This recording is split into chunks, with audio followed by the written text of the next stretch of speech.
Yo, what is going on, Guardians, and welcome back to another Destiny 2 gameplay video. Hey, in this video, we're going to be talking about a topic I think a lot of gamers will be interested in. With Trials coming back, many people are suddenly thrust into a game mode they aren't, really well rehearsed in. So in this video, I'm going to be offering some clear tips on how to most efficiently win rounds in Trials. But before we get to all that business, I want to let you know about a new mobile shooter and sponsor for this video, Frag Pro Shooter. Welcome to Frag Pro Shooter, a pretty friggin' cool mobile PvP shooter you can download for free and play anywhere on your mobile devices. I know y'all got a lot of free time on your hands these days, so may as well try a free game to kill some time. Frag Pro Shooter has over 30 million active players right now. Yeah, it's massive. You build a team out of characters you collect and unlock and go after other real players' towers to win the duel. The rules are simple: break the 2 little towers and then take the 1 big tower down to win. But you'll run into other players and bots while you're on the field, and you'll have to try to gun them down. If you get hurt, there are several health kits around the map that you'll want to head toward. You'll have control of 1 character while the rest of your roster is bots, but you can swap to any other character on your team at any time you like. You also can swap between the third and first person perspectives as well. There are over 70 different characters you can play with, each with their own strengths and unique abilities. Mix and match to cover your base with strong defenders and send high DPS characters forward to assault the enemy bases. After 5 hours of hands-on time with the game, I came to fall in love with a zippy little character called Ollie. She's much like Tracer from Overwatch, who has 2 machine pistols and does massive damage up close, but can hop on a hoverboard and scoot away when things get dicey. Clubs are also super important in the game and give you access to a number of different perks. I made a club shown on screen, and you're welcome to join me. If you use the download link in the description below, you'll get a huge leg up on other new players by getting a free golden chest, 500 coins, and 50 diamonds, which is currency you'll need to upgrade your team. $6 worth of in-game currency you don't need to pay a dime for. So I hope to see you out on the field in Frag Pro Shooter. Alright, let's talk Destiny. In this video, you're going to see some sniping, you're going to see some shotgunning, you're going to see sidearms, hand cannons, plenty of different things. So the tips I'm going to give will attempt to be universal, so regardless of your weapon and subclass preferences, maybe you can gain some insight. So the very first tip I'll offer is simple, but very, very commonly overlooked. Tip number 1, go into every round with a plan. Yes, have a plan for every round. It could even be a bad plan, I don't care, but you need to be on the same page. A bad plan is way better than no plan at all. Me and Jay ended up helping tons of people go to the lighthouse this past weekend, and we did it by having a base plan that we could, make modifications to every round. For example, we found early on Widow's Court that fighting in the church courtyard, where most people exchange their initial gunfire, it tends to be a 50-50. There's head glitches everywhere around that courtyard. Everywhere around that courtyard. We didn't like it, so we made a basic plan. We're going to go Main Street and B flag back alley every round. Every single round, we're going to go down Main Street or that back alley, one of the two. If we needed to make adjustments after that, then we would communicate those in the moment, but we had a basic plan for every round. And the more we did, round after round, match after match, day after day, the more muscle memory we developed around those angles, those places to look, those head glitches to check, etc. So this was key for our success. So go into every round with a plan. Communicate that plan so you're all on the same page. And if you need to make adjustments, just call those out so everybody is well informed. Tip number 2, set your teammates' supers up for success. Nothing is more frustrating than when you pop your super and push, but the enemy team just rotates around the map in the opposite direction and they kite it out, right? But what you need to do is to send 1 or 2 players to cover those escape routes while your teammate with the super pushes from the other side. So you'll put the opponents between you, making them choose, whether they're going to challenge the super while getting shot in the back by you and your teammate, or are they going to challenge the 2 players while the super catches up from behind them. So it's not foolproof, but it's the best way to capitalize on supers by a landslide. So use barricades, smokes, anything that will slow the enemy down so they can't just run away from that super. Okay, tip number 3, don't be predictable. Some teams will send the same player to the same initial location every time. So pick up on this, adjust to it, and people will pick up to this if you do it, right? If they always send someone to the same head glitch, we'll just learn to look at that head glitch first, and we'll look for that pick. So you're going to want to pick a few different locations to shift between as you set up your initial gunfights. Don't be predictable. They will adjust. They will punish you. Tip number 4, and this one is huge. I mean, this one's huge. Find the one guy to bully. Okay? We've won so many rounds because we see on the radar that one guy splits off, even just for a few seconds, to check, a different sight line or go on a flank. Call it out and have everyone collapse on him. Put him down quickly. A lot of round wins will come down to who gets the first pick, and that usually means finding the one guy to team fire down first. So find your one guy and bully him and have everyone be ready to respond to that call out. There's one guy over here, one guy broke off. That should be your trigger to all just collapse on him and to push that one guy. Tip number 5, when you're the last man standing, make sure you try to kite the enemy team out until you can get a 1v1. 1v1s aren't usually when it's just you and one guy alone in a room duking it out. Most 1v1s in these situations last only a couple of seconds. They're short windows that come and go quickly. So you need to be perceptive to when one is about to present itself. I've got a handful of last man standing clutches in this video for reference, but a lot of times I'll just move and run and rotate until the radar lets me know, okay, a guy is about to be engaged with me before the others. So sometimes I have to turn and fight him. Sometimes I'm running into the one guy while the two are chasing me. But your goal here is to move in such a way that you're not visible to most of the opponents at the same time. Limit your engagements. Try to control the sight lines. Force players into 1v1s, even if they're really, really brief 1v1s. Force them into 1v1s, and then use the things like your special weapon, your grenade, your melee abilities, and eliminate the first guy quickly. Once you start dropping bodies, then you're more free to rely on your primary weapon and have a more drawn-out duel. But lead with whatever's going to give you the best chance to secure that kill the fastest. Tip number 6, call out everything. Every radar ping, every body shot you land, when you think someone is moving or flanking, call out everything. Every piece of information is an opportunity for someone on your team.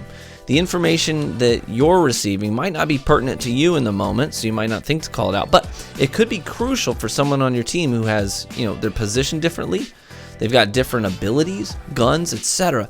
This also applies a lot when you're dead. If you're dead, keep your perspective on your body as much as you can.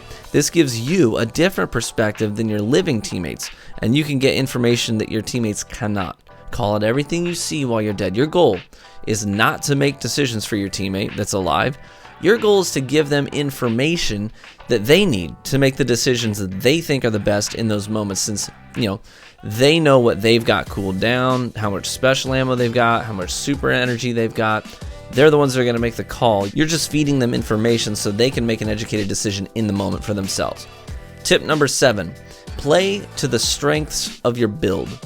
If you have a shotgun, then might I suggest finding ways of engaging players on parts of the map where shotguns are pretty good. For example, on Widow's Court, you may consider focusing your energy on controlling the B flag area, as you can dip in and out of cover pretty easily there. Or if you're a shotgunner, find ways of creeping up closer and closer while your teammates shoot from further back.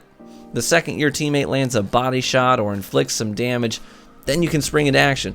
And conversely, if your teammate gets hit with like a sniper rifle, they get bodied, and then prepare for your opponent to push up aggressively because they want to capitalize on that damage. You might actually catch them with their pants down as they run, straight into the barrel of your shotgun. If you're sniping, your job is to focus on head glitches, power positions, long sight lines. That's your territory to control. Ultimately, you should be asking the question, how can I make the most of what I've got going on, right? Where should I focus my attention? Where should I position myself to leverage the strengths of these things that I've got equipped? All right, tip number 8, control the first body. This is a pretty big one. This is a huge, fundamental thing that'll change the way you play elimination. This is not a 10 out of 10 times sort of thing. It's more like a 9 out of 10 times thing. You got to read the room, right? But generally speaking, as soon as someone on your team gets a pick, you should all disengage from whatever it is you're doing, no matter what it is. Just disengage from whatever it is you're doing and go control that body, right? If you have someone absolute, you're confident you can secure that kill, then, sure, that's fine. Go ahead and go for kill number 2. But usually, if somebody on your team gets a pick or you get a pick, you call it out. And everyone on your team should stop holding whatever angle they're holding looking at whatever sightline they're looking at, disengage, and go straight to controlling that body. That is your #1 priority. And unlike Destiny 1, players can start taking damage immediately, by the way, after being revived. So I've seen a lot of players do this because it's like muscle memory from Destiny 1. You see a revive happening, and you wait for that character model to like go through the revive animation and then stand up, and that's the moment that they take their snipes. This isn't Destiny 1. It's actually different. There are no immunity frames. The very second you see that player's character model render in on that revive, and they're doing that sort of crouch down, stand up, little animation, they can take damage that entire time. In fact, there is a clip in here. I'm sorry, it's probably not happening right now as I'm speaking, but there's a clip in here. I know there is because I edited this video. There's a clip in here where there's a revive, and I take the shot literally the second that revive becomes available. So keep that in mind. That's really important. So yeah, tip number 8, control the first body. Very, very, very big thing to do. Tip number 9, don't pay for a recovery. I mean, you laugh, but I mean it. True story. I've been DDoSed 4 times now since Trials launched. 4 times. Every single time, it has been someone on another player's account. So, in our story, Billy, who doesn't think he's good enough to play Trials and get the loot, but he still wants the gear. Well, he pays $50 for a recovery on a website, right? He finds a website. They say they can get you to the lighthouse and get you your loot for $50. And he thinks, hey, you know what? I got $50 to spare. I would say lighthouse loot is worth $50 to me. I'm going to pay for this account recovery. Okay. Shortly after, he's contacted by a player. He gives the guy his money and his login information. And then this player takes control of their account and DDoSes their way on that account to the lighthouse. Gets all the gear, signs off, tells Billy, hey, the job is done. Got your character to the lighthouse. He's got all his loot. And Billy is none the wiser. He gets back on his account, checks his loot. Very cool. In the meantime, every team that recovery DDoSed has reported Billy's account. Next thing Billy knows, he's been slapped with a ban and can no longer play Destiny 2 on his account. The recovery took his money and moved on to his next recovery and continues to knock players offline. And Billy helped fund it. Listen, I'm speaking from experience here. This is a very, very real scenario that I see multiple times a week, including today, right? I can show you screenshots of conversations with Billies who are shocked and upset that their account gets banned. Listen, don't pay for a recovery. You're rolling the dice. Even if you pay for a recovery from a legitimate person who isn't going to cheat, you're still rolling the dice because it's actually against terms of service for both Bungie and PSN and Twitch as well. You most likely, if I'm being honest, you most likely won't have anything bad happen to your account. You probably won't, but there's still a chance. There have been legitimate Twitch streamers, for example, who have been banned on Twitch and had their partnerships removed for doing recoveries. These things do happen, and you have to decide, is it worth the risk for you? But let me tell you something. Me and Jay have gotten every single raffle winner flawless for 3 weeks straight, with one exception being a card that we got DDoSed on, and we still got that guy flawless afterwards anyways. Look, I don't care how bad you are. If you want to see the lighthouse, we can get you there legitimately for free and with zero risk on your account. You may even learn a thing or two. And if you don't want to play with me, maybe you don't like me, and you think I'm an arrogant tool, you know what, that is fine. Go get a free lighthouse trip from Joe Veradin, Rhythm, Jason, KJ Hovey. You know, these are awesome people with awesome communities, and they love to help people out. I can't tell you what to do with your money, but I can tell you that real people are getting their real accounts banned because they trusted someone with their login information and paid them to take control. That's the risk you run. You know, cheating is the most efficient way for people to take money off of recoveries, since DDoSing is cheap and easy on console, and hacks on PC can be purchased for half the cost of a recovery on PC, right? These people are coming out on top monetarily. Let's say, for example, they charge you $50 for a recovery, and they charge the next guy $50 for a recovery, and the next guy $50 for a recovery, and they bang out 3 lighthouse runs on 3 different accounts, and they bag $150. Well, let's say somehow their PSN gets found out and they get banned. You know what they're going to do? They've pocketed $150. They can go to a marketplace and pay $5 for a brand new account that's leveled up and ready to go in Trials. So now they're netting $145. They get 3 more recoveries in, right? They're up to $295. They pay $5 for another brand new account. They're now netting $290. They do 3 more recoveries. You see where this is going. This is the easiest, fastest way for recoveries to get their job done and make the most money. And because it is the easiest, fastest way, it's, very, very common right now. I would urge you guys, don't pay for a recovery. You're rolling the dice and you're helping to feed an economy that is not good for this game.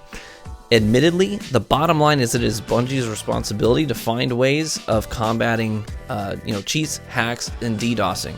It is their responsibility to fix that problem, not ours. But there's something we can do in the meantime to help alleviate, the predatory nature of recoveries, and that's just to not do it. So that was just a little soapbox for you. Tip number 10, finally. Tip number 10, find at least one player that you can play with regularly and get some chemistry with. I'm telling you, I've been playing weekly with Jason. That's Jaycin on Twitch, by the way. And we're on the same wavelength, I swear. We think similarly. We coordinate our movements without, having to call it out. We're just in sync right now. On Monday, we played Trials, helping people get to the lighthouse. And even though our third player was constantly changing, we managed to only lose 2 games over the course of 8 hours of playing. That's largely due to the fact that we've generated chemistry. You gotta bro down. You gotta bro down with another player and start refining your chemistry. Girls can be bros too, by the way. In fact, if you're looking for another person I would recommend, this is sort of off the top of my head, another person I would recommend, Miss KD on Twitch. She's a fantastic gamer, and she helps people at Lighthouse as well with Jack. You might check them out as well. Anyways, learn how each other plays and be committed to getting some consistency and rhythm nailed down. This is so key to playing well in elimination. Every single mistake, big or small, can determine the outcome of a round. So every movement, every peek, every jump is high risk in Trials. So the more natural you can get your gameplay, the better. And not having to wonder about what your teammates doing or thinking is huge for building confidence and consistency. Well, there they are. My top 10 tips for making Trials your B word in Destiny 2. I hope you gleaned something useful from this, 32-year-old gamer.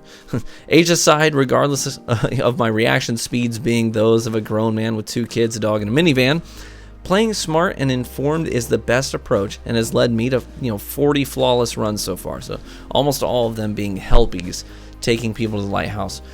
So be warm and well fed, my friends. I hope to catch you in the Crucible.